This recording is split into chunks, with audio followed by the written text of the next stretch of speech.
오늘도 만나서 반갑습니다. 잘 오셨습니다. 자, 아직은 새해입니다. 새해 복 많이 받으세요.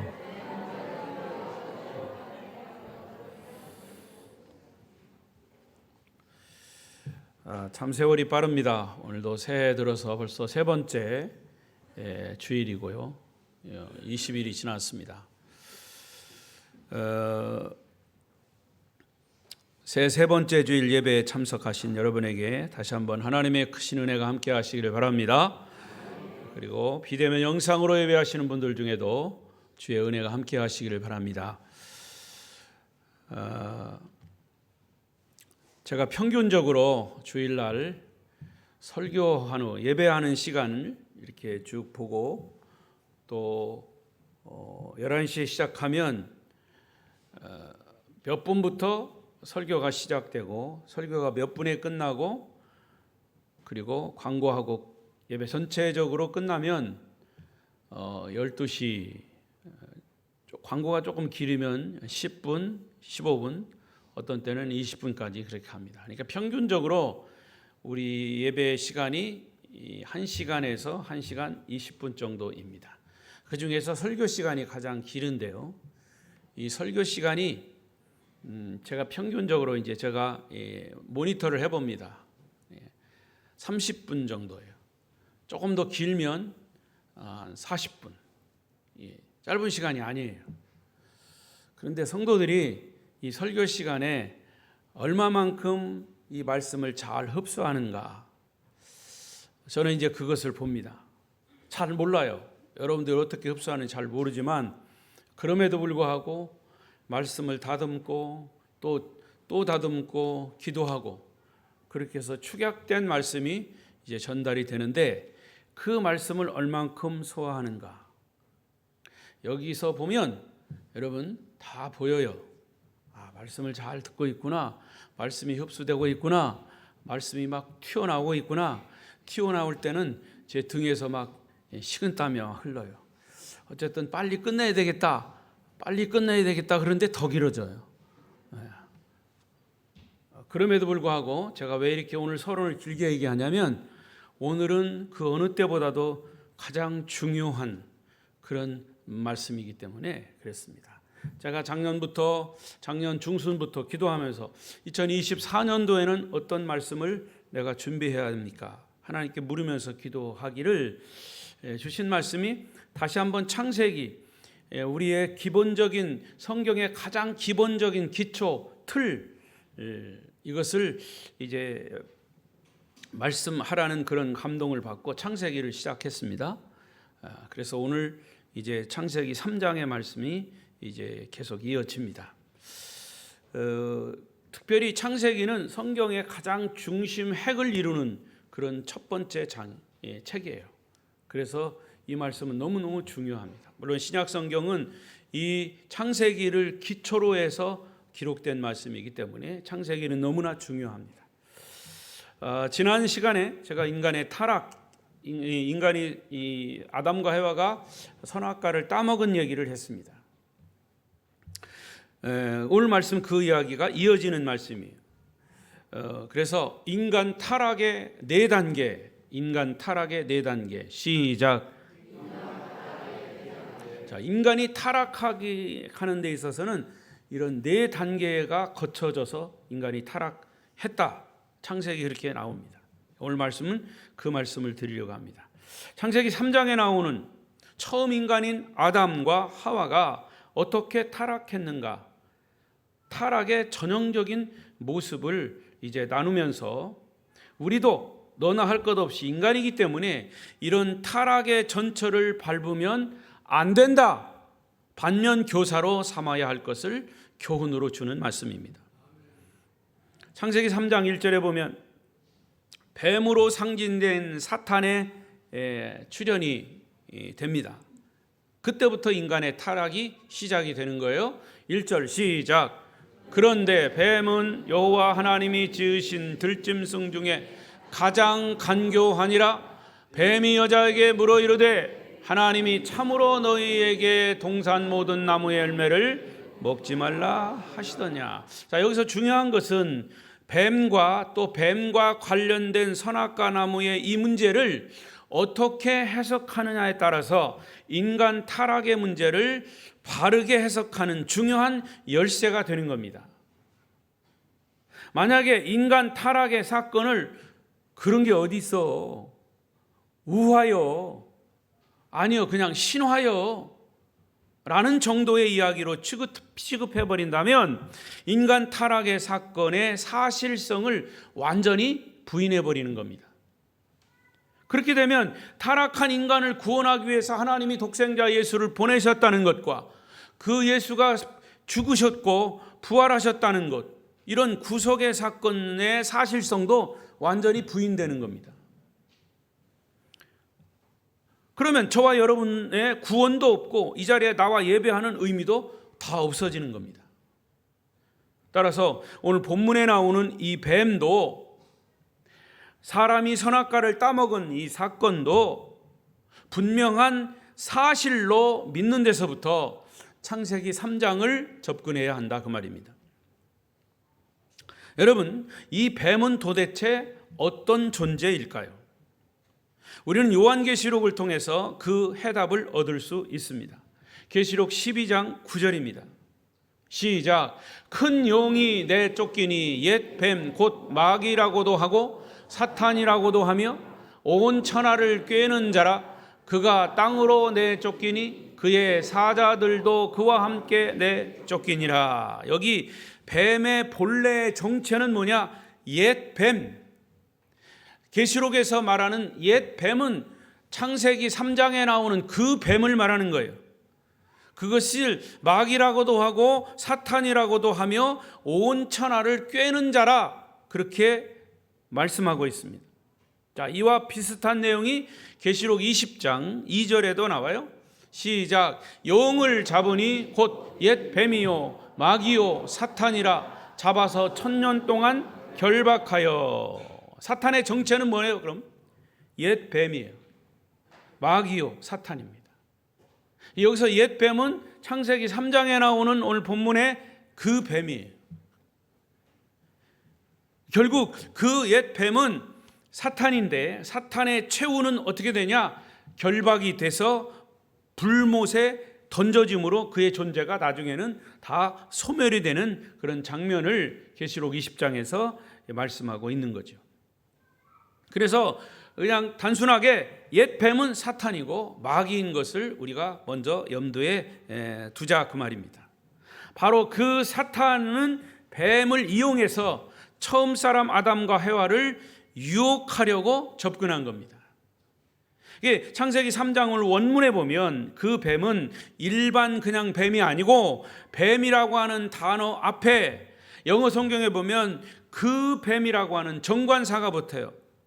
The serpent, 뱀. 뱀은 뱀인데 그 뱀이에요. 뱀은 뱀인데 그 뱀이란 말이죠. 그 뱀은 사탄이 이용한 그 뱀, 그러니까 사탄이 그 뱀을 이용했다, 그 말입니다. 왜 하필이면 마귀가 그 뱀을, 사탄이 그 뱀을 이용했을까?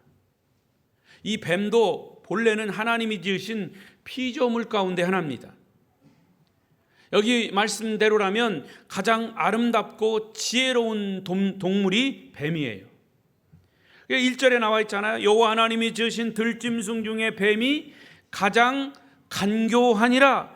여기 간교라고 하는 단어는 히브리어의 아룸이라고 하는 단어인데 영어에는 클레버라는 단어는 영리하다, 똑똑하다, 지혜롭다, 그런 뜻이에요. 그러니까 사탄은요 아주 지혜롭습니다. 우리 인간들보다 더 지혜로워요. 인간을 멸망시키고 파멸시키는데 아주 지혜로워요. 그래서 우리 인간보다 더 지혜로운 사탄이 우리 인간을 넘어뜨리는데 지혜롭게 넘어뜨려요. 그러니까 인간이 넘어가는 거예요. 저는 엉뚱한 생각을 해봤어요. 하나님이 창조한 뱀이 사탄에게 이용당하기 전에는 지혜롭고 정말 아름다운 모습으로 기어다니지 않고 걸어다니지 않았을까? 지혜롭고 아름다운 모습으로 뱀이 걸어다녔다고 생각해 보십시오. 그런데 왜 지금은 그 뱀을 징그럽고 무섭게 생각하고 사람들이 피하는 짐승이 되었을까? 그것은 사탄의 앞잡이가 돼서 인간을 타락하게 만든 뱀을 하나님이 어떻게 하셨어요? 저주하셨습니다. 그래서 너는 평생 흙만 먹고 평생 기어다녀라. 그래서 뱀이 그렇게 된 것이 아닐까? 이건 성경에 근거한 거예요. 이렇게 인간이 사탄에 의해서 타락함으로 우리도 얼마든지 이러한 타락의 단계를 통해서 타락할 수 있다라고 하는 것을 오늘 성경은 우리에게 보여주고 있습니다. 그래서 저와 여러분 매일 보는 말씀이기도 하지만 특별히 이 설교를 들으면서 우리도 타락을 미연에 방지하기 위해서는 어떻게 해야 하는지 이것을 배우는 시간, 교훈을 받는 시간이 되시기를 바랍니다. 그래서 정신을 차려야 한다는 말이에요. 이 말씀을 꼭 들어야 돼요. 자, 첫 번째, 타락의 첫 번째 단계는 하나님의 말씀을 의심한다 그 말입니다. 의심해. 인간이 타락할 때는 맨 먼저 그 마음에 하나님의 말씀을 의심하게 만들어요. 하나님 믿지 않는 사람들은 성경에 어떤 말이 들어있는지도 몰라. 이미 그들은 타락해 있는 존재들이에요. 그러나 내가 예수를 믿고 성경을 보기 시작하면서 창세기에 보니까 하나님의 말씀이구나 이게. 그런데 인간이 하나님의 말씀을 대하지도 않고 믿지도 않고 의심하고 그러니까 인간이 타락한 거구나 하는 것을 비로소 깨닫게 된 거죠. 그러니까 인간이 타락한 첫 번째는 하나님의 말씀, 창조주 하나님의 말씀을 의심했다 그랬어요. 사탄이 아담 해와의 마음속에 의심을 심어 놓은 거예요. 다시 1절을 보겠습니다. 시작. 그런데 뱀은 여호와 하나님이 지으신 들짐승 중에 가장 간교하니라. 뱀이 여자에게 물어 이르되, 뭘 물었어요? 하나님이 참으로 너희에게 동산 모든 나무의 열매를 먹지 말라 하시더냐. 뱀이 여자에게 해와에게 물었어요. 뭘 물었어요? 야, 하나님이 참으로 너희 동산 그 에덴 동산 모든 나무의 열매를 먹지 말라고 했냐? 이렇게 물었어요. 그런데 여러분 이 질문을 가만히 보면 질문 속에 하나님의 이미지를 부정적으로 나타내는 질문이에요. 하나님이 참으로 너희에게 동산 모든 나무의 열매를 먹지 말라 하시더냐? 부정적으로 묻는 거예요. 여러분, 하나님이 동산 모든 나무의 열매를 마음대로 먹으라고 했어요. 먹지 말라고 한 적이 없어요. 다시 보겠습니다. 창세기 2장 16절 17절 시작. 여호와 하나님이 그 사람에게 명하여 이르시되 동산 각종 나무의 열매는 네가 임의로 먹되 선악을 알게 하는 나무의 열매는 먹지 말라. 네가 먹는 날에는 반드시 죽으리라 하시니라. 그러니까 선악과만 먹지 말고 나머지는 다 먹으라 그랬어요. 그런데 이 사탄이 물어보는 것 자체가 이 동산 모든 에 있는 나무의 열매를 먹지 말라고 했냐? 이렇게 물어보는 거예요. 하나님의 말씀을 분명하게 들었다면 헷갈리지 않아요. 그런데 아담과 해와도 헷갈린 거예요. 먹지 말라고 했지. 이 말씀에서 하나님은 동산 모든 나무의 열매를 마음대로 먹고 즐기라고 했습니다. 그런데 사탄은 하와에게 하는 질문 자체를 부정적으로 했다고 말이에요. 하나님 말씀을 의심하도록 질문 자체를 그렇게 만들었어요. 그러니까 하나님의 이미지를 인간 모든 일에 간섭하시면서 아무것도 못하게 하시는 하나님으로 만들어버린 거예요. 그래서 우리 안에 있는 하나님의 말씀에 대한 그런 경외심을 의심하게 만드는 거죠. 이게 사탄의 전략입니다. 오늘도 사탄의 전략은 여러분을 졸게 해서 말씀을 못 듣게 하는 게 전략이에요. 깨달으시길 바랍니다. 제가 우스갯소리를 하는 게 아니에요. 정신을 차리셔야 돼요. 그러니까 사탄은 아주 지혜로운 존재예요. 왜냐? 누구에게 접근해야 쉽게 넘어질 수 있을까? 이것을 먼저 찾아낸 거예요. 그래서 먼저 찾아간 사람이 누구라고요? 하와입니다. 하와, 여자. 그래서 여자는 유혹에 약하다? 아니, 그게 아니에요. 그렇게 단정 지으면 안 돼요. 여기에도 아주 세밀한 전략이 있어요. 의도가 있어요. 여자가 유혹에 약하기 때문에 아니에요. 잘 보세요. 선악을 알게 하는 나무의 열매를 먹지 말라. 네가 먹는 날에는 반드시 죽으리라. 이 말을 처음에는 누구에게 했어요? 하나님이. 이 말을 누구에게 했어요? 아담에게 했습니다. 그런데 사탄은 하와에게 접근해서 하와에게 부정적으로 질문을 하는 거예요. 하와는 이 말을 듣기는 들었지만 남편에게 들었을 거예요. 그런데 여러분, 어떤 말이든지 한 사람을 건너서 들으면 본래의 의미가 희석이 됩니다. 그래서 사탄은 하와를 노린 거죠. 사탄은 상대를 유혹할 때 약점을 노리는데 명수예요. 그래서 사도 바울이 이런 얘기를 했습니다.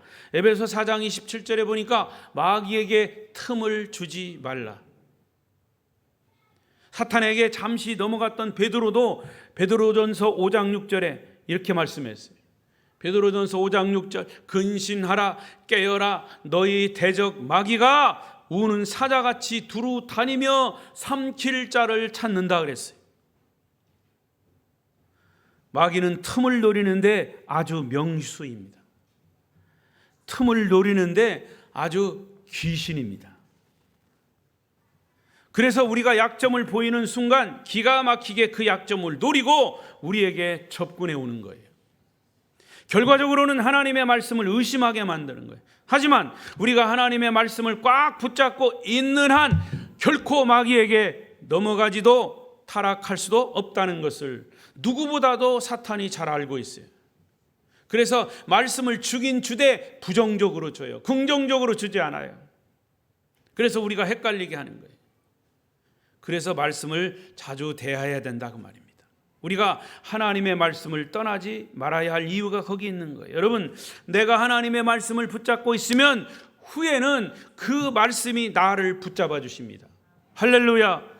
오늘 우리가 개개인이 타락할 때도 사탄은 슬며시 다가와서 하나님의 말씀을 의심하게 하고 우리의 믿음을 흔들어 놓아요. 그래서 마귀는 인간의 믿음을 흔들어 놓으면 타락시킬 수 있다라고 하는 확신을 가지고 있어요. 따라서 타락의 첫 번째 단계는 하나님의 말씀을 의심하게 하는 것. 여러분, 하나님의 말씀은 생명입니다. 하나님의 말씀은 진리입니다. 말씀을 의심하지 말고 진리와 생명 안에 거하시기를 축복합니다. 두 번째 단계, 하나님의 말씀을 왜곡시킵니다. 인간이 타락하는 데는 처음 단계는 말씀을 의심하게 하고 두 번째 단계는 말씀을 비틀어 놔요. 왜곡시켜요. 이것이 동시적으로 일어날 수 있는 거죠. 인간 타락은 여자인 하와가 사탄에게 반응할 때부터 시작이 되는 거예요. 1절에 보면 사탄이 여자에게 접근하고 말을 걸었어요. 하나님이 참으로 너희에게 동산나무 모든 나무 열매를 먹지 말라 하시더냐? 이렇게 물었어요. 그때 하와가 뭐라고 얘기합니까? 2절에 보니까 여자가 뱀에게 말하되. 자, 사탄이 시비를 걸어왔어요. 근데 거기에 반응하기 시작했다는 얘기예요. 하와가 반응했어요. 반응하기 시작하면 일단은 걸려든 거예요. 여러분, 보이스 피싱. 아무튼 전화가 걸려오죠. 그러면 이게 그게 거시기구나 하고서 끊어버려야 돼. 근데 여기서 반응하는 순간부터 그 사람들은 계속 우리를 설득합니다. 그런데 쉽게 설득에 넘어가요. 나는 안 그래. 여러분, 저도 넘어갔었어요. 그래서 저도 넘어가가지고 이거 가지고 휴대폰 가지고 농협까지 갔었어. 농협까지 가니까 그 은행원이 그래요. 아이고, 그 보이스피싱이에요. 그래서 내가 정신이 발딱 났어. 여러분, 무섭습니다. 그런데요, 이 보이스피싱보다 더 무서운 게 사탄이에요. 사탄. 죄를 이기는 가장 좋은 방법은 죄에 대해서 반응하지 않는 거예요. 죄를 쳐다보지도 말고 그냥 지나쳐버려야 합니다. 복 있는 사람은 악인의 꾀에 따르지 않고 서지도 않고 거기에 앉지도 않는다고 그랬어요. 근데 복 없는 사람, 죄인을 따라가서 섰다가 거기에 앉아. 노름꾼이요, 그냥 처음부터 노름하는 거 아니에요. 노름꾼 친구를 따라가서 서서 노름하는 거 구경하다가 아이고 나도 해봐야지, 그러고서 거기 앉는 거예요. 이게 시편 1편 1절의 말씀이에요. 그러니까 사탄에게 반응하는 순간 하나님의 본래 주셨던 말씀을 왜곡하기 시작합니다. 3절을 보십시오. 3절 시작. 동산 중앙에 있는 나무의 열매는 하나님의 말씀에 너희는 먹지도 말고 만지지도 말라 너희가 죽을까 하노라 하셨느니라. 사탄은 원래 말씀하신 것에 더한 것도 있고 거기에 뺀 것도 있고 아예 그냥 변화시킨 것도 있어요. 더한 게 뭐예요? 만지지도 말라. 하나님 그런 말씀 하신 적이 없어요. 사탄이 하나님을 좋은 것 근처에는 가지도 못하게 하는 그런 분으로 하나님을 왜곡시키는 거예요. 그리고 뺀 것도 없어요. 2장에 보면 반드시 죽으리라 했는데 반드시라고 하는 강조 부사를 빼버렸어요. 하나님의 말씀을 약화시킨 거예요. 변경시킨 것도 있습니다. 하나님은 죽으리라 말씀했는데 사탄은 죽을까 하노라 변경시켰어요. 지금 하와는 말씀을 더하고 빼고 변경시키는 사탄의 유혹에 지금 넘어가고 있습니다. 여러분, 이게 남 얘기가 아닙니다. 저와 여러분의 얘기예요. 우리에게 당장 적용되는 얘기입니다. 많은 사람들이 이렇게 사탄의 유혹에 넘어가서 죄를 짓고 있다는 것에 우리는 긴장해야 합니다. 인간은 먼저 자기를 합리화시키지 않고는 죄를 지울 수 없어요. 교인이 술을 한 잔 먹는데 그러면서 합리화를 시켜. 야, 어느 교단은 목사도 술 먹는 데야. 장로도 술 먹던데 뭐. 이렇게 합리화시키는 거예요. 왜? 자기가 이게 동조하는 사람이 있어야 위로가 되니까. 그래서 자기 합리화를 시키면서 자기가 유리한 대로 말하는 거예요. 죄를 지어도 편안히 짓고 타락을 해도 좀 더 안전하게 타락하기 위해서 먼저 자기를 합리화하기를 시도하는 거예요. 하나님 말씀을 있는 그대로는 죄를 지을 수 없기 때문에 말씀을 살짝 비틀어 놔요. 뭐 성경을 이렇게 볼 수도 있고 저렇게 볼 수도 있지 꼭 성경대로 다 살아야 하나? 하면서 자기를 합리화시킨 다음에 타락할 준비를 시도하는 거예요. 철저히 자기중심적이에요, 인간이. 그래서 사도 바울은 믿음의 아들 디모데에게 그랬어요. 우리가 피할 것과 함께 할 것을 분별하는 것이 경건 생활의 지혜다 그랬어요. 피할 것과 함께 할 것, 이거 분별하라는 거지요. 자, 디모데후서 2장 22절에 보십시오. 디모데 시작. 또한 너는 정욕을 피하고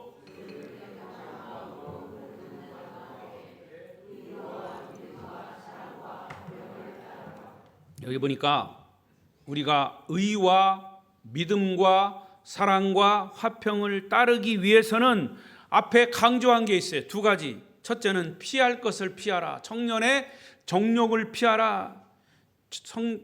청년의 정욕이라는 게 뭐예요? 죄 지을 일, 죄 지을 마음, 죄 지을 생각, 죄 지을 상황, 죄 지을 사건, 이런 욕심들, 정욕들을 먼저 피해라는 거죠. 복 있는 사람은 악인의 꾀를 따라가지 않는 거예요. 따라가지 않아야 돼요.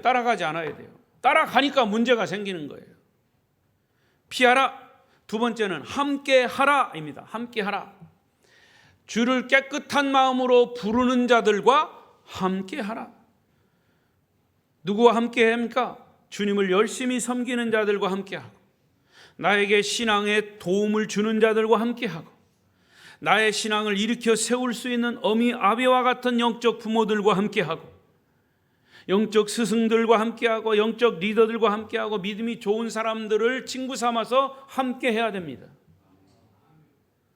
그래서 끊임없이 말씀에 내가 젖어 있으면 하나님을 벗어날 수가 없습니다.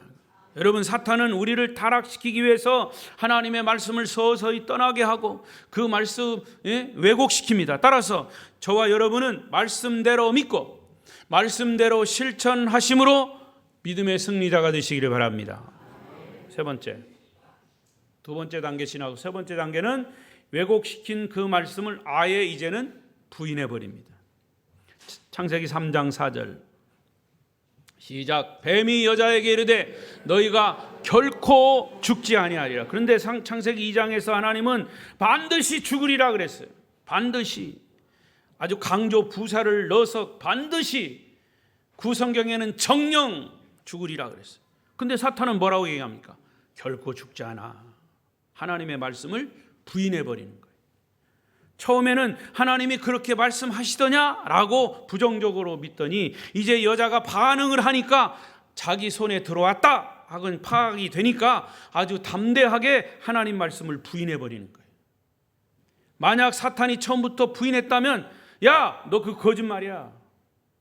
하나님 그렇게 말씀하지 않았어 라고 얘기했다면 속지 않았어요. 아예 그리고 사탄하고 말을 섞지 않았으면 됐을 거예요.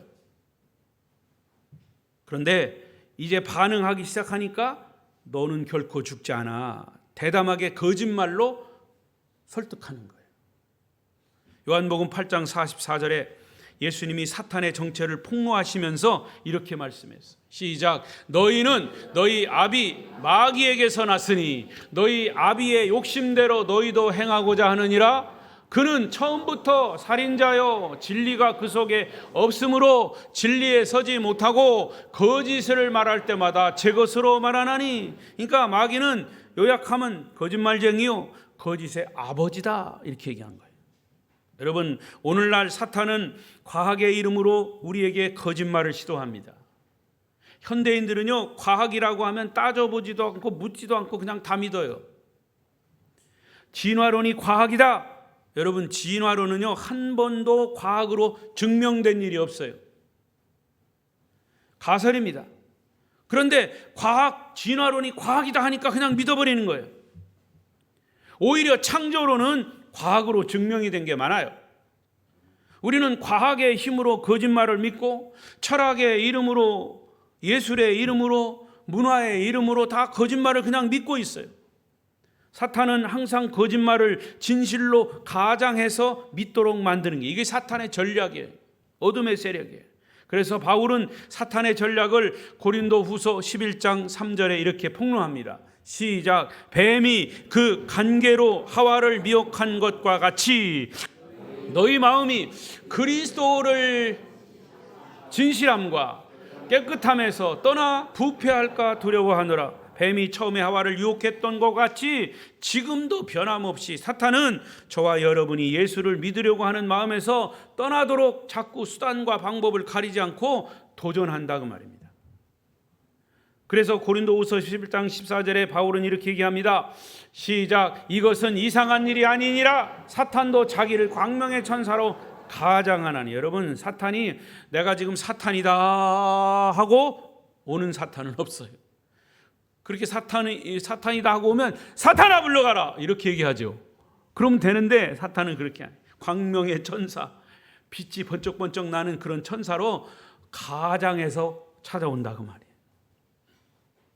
사람의 마음을 기막히게 간파하고 접근해 오는 것이 어둠의 세력이에요. 사단은 교회 안에서 성도들과 갈등을 일으키게 합니다. 교회 안에 성도들과 갈등을 일으키면 내가 그 김집사 때문에 기분 나빠서 교회 못 가겠다. 거기만 교회냐? 다른 교회 가는 거예요. 이런 것을 사탄이 노리는 겁니다. 여러분. 야, 목사가 그렇게 설교하는 게 그게 설교냐? 난 다른 데 가서 설교 듣겠다. 우리 교회는 그런 사람 하나도 없어 내가 보니까. 여러분, 교회에서 불평 불만을 품는 사람을 파악하고 그 사람에게 천사의 모습으로 다가갑니다. 그런 사람들이 잘 넘어가요. 그럴 때 평소에 말씀을 읽고 기도하고 하나님을 가까이 하는 사람들은 그것이 사탄의 전략인 줄 금방 알아차리지만, 말씀을 등한히 여기고 예배를 게을리하는 사람들은 사탄의 전략에 쉽게 넘어가요. 여러분 신앙생활도 사탄의 먹잇감이 되지 않도록 말씀의 진리 안에 서 있기를 바랍니다. 하나님의 말씀은 진리요 생명입니다. 사탄은 하나님이 진리 되심과 선하심을 부인하게 만들어버리는 거예요. 우리가 정신 차리지 않으면 사탄의 계략에 넘어갑니다. 여러분 모두 말씀 안에서 자유를 누리시고 사탄의 유혹을 과감히 물리치시기를 축복합니다. 마지막 네 번째로, 인간 타락의 네 번째 단계는 시작, 하나님 말씀에 불순종한다. 3장 6절에 보니까 마지막 부분에 보면 그도 먹은지라, 먹지 말라고 한 것을 드디어 여자가 사탄의 게임에 받아서 선악과를 따먹고 말아요.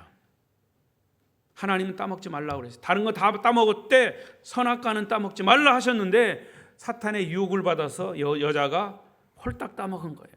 불순종한 거죠. 그래서 누군가가 그런 얘기를 했어요. 여자는 유혹에 약하고 남자는 여자에 약하다. 결국 둘 다 따먹은 거예요. 여자가 따먹으니까 해와가 남편을 유혹해가지고 남편도 따먹게 만들었어요. 그것도 자기 합리화시킨 거예요. 나만 먹으면 안 되니까 남편을 유혹해가지고 남편도 따먹게. 남편은 먹다가 하나님 먹지 말라고 한 건데 어쨌든 유혹을 받아서 따먹긴 따먹었는데 이거 안 되겠다 하고서 뱉으려고 보니까 목에 탁 걸렸어. 남자들 여기 만져봐요. 있나? 여자는 없어요. 몰라 그게 뭐 생물학적으로 맞는 얘기인지 몰라도 하여튼 아마 그들은 그래도 먹으면서도 이런 생각을 했어요. 설마 이건 먹는다고 죽게 하겠어? 그들이 불순종하기 전에 이미 그들을 지배했던 것은 불신입니다. 불신. 하나님 말씀에 대해서 신뢰하지 못했다는 얘기예요. 죄의 뿌리는 불신입니다. 결국 불신은 불순종을 낳는 거예요. 하나님이 어디 있어? 불신이에요. 그러니까 불신은 불순종을 낳는데 믿지 않으니까 순종하지 않는 겁니다. 인간은 하나님의 선하심을, 하나님의 진실하심을 믿지 못했고 마침내 그 열매를 따먹지 말아야 할 것을 따먹어 버렸어요. 불순종한 거예요. 인간을 타락시키기 위해서 마귀가 사용했던 결정적인 세 가지 무기, 그 무기가 있어요. 여자가 선악과를 보았을 때 어떻게 느꼈다고 그랬어요? 3장 6절 시작. 여자가 그 열매를 따먹고 여자가 그 나무를 본즉 먹음직도 하고 보암직도 하고 지혜롭게 할 만큼 탐스럽기도 한 나무인지라.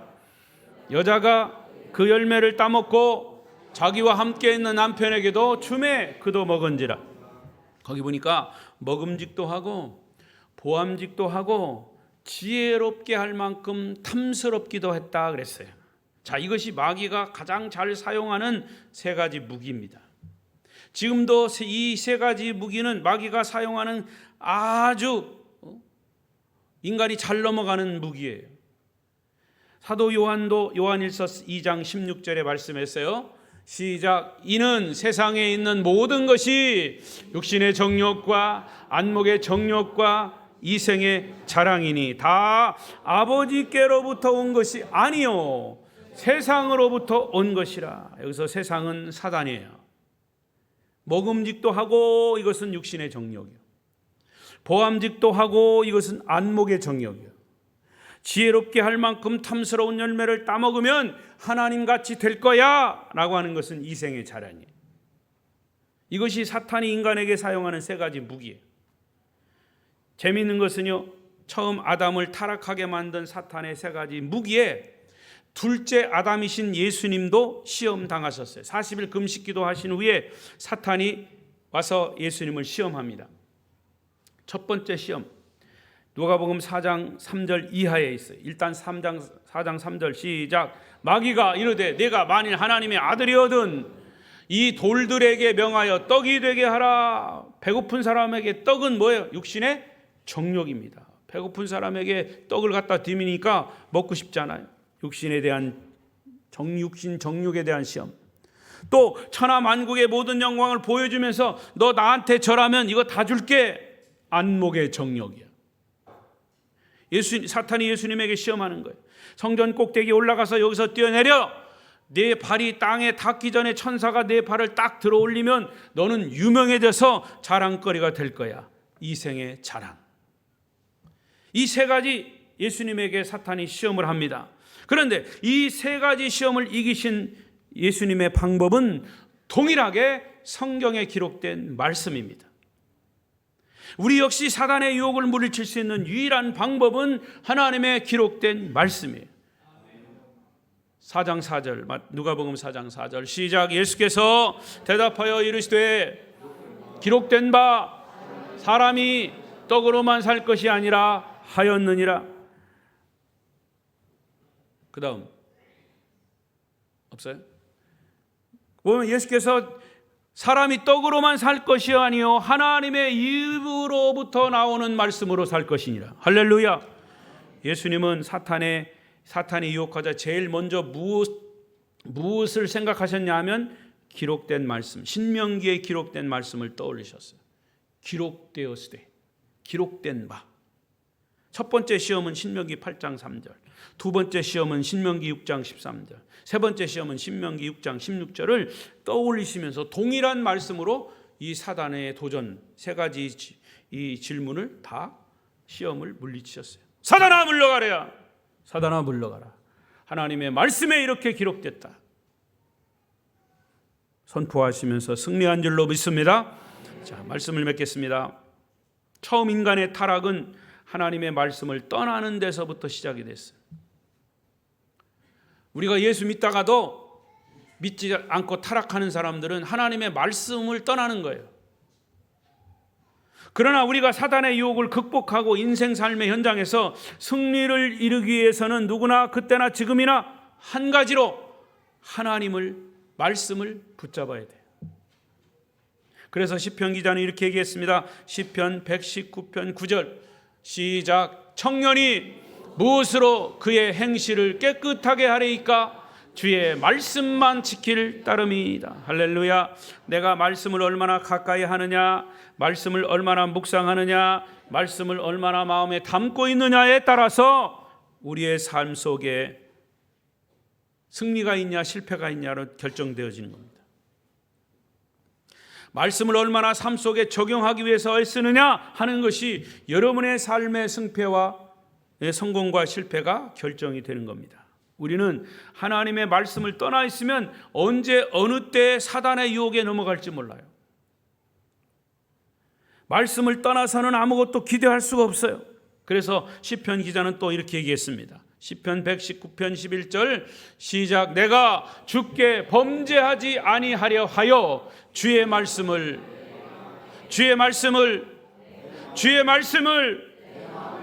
마음에 둬야 돼. 마음에 둬야 돼. 귓등으로 듣지 말고, 귓등으로 들으면 들어오지도 않아요. 귓등으로 어떻게 들어요? 귓속으로 들어야지.